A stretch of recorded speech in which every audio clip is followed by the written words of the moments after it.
તો ગોધરામાં નીટની પરીક્ષામાં ચોરી કરાવવાના કેસ મામલે જાણકારી મળી રહી છે કે ગુજરાત વિધાનસભાના ઉપાધ્યક્ષ જેઠા ભરવાડની પ્રતિક્રિયા આ મામલે સામે આવી છે।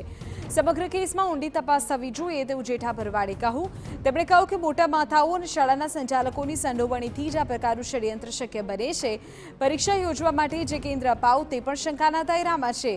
સંસ્થાની પ્રવૃત્તિ શંકાસ્પદ હોવાથી તે અંગે પણ તપાસ થવી જોઈએ। આ પ્રકારની ચોરી કરાવતી શાળાઓની માન્યતા રદ થવી જોઈએ।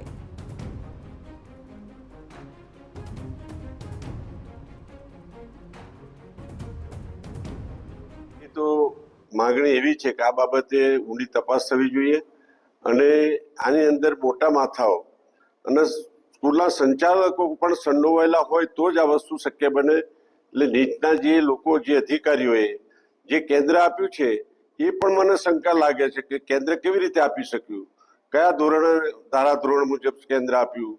આ દરેક જગ્યાએ આની પ્રવૃત્તિ સંસ્થાકો જે ચલાવે છે સંસ્થાકોની પ્રવૃત્તિ મને શંકાસ્પદ જણાય છે।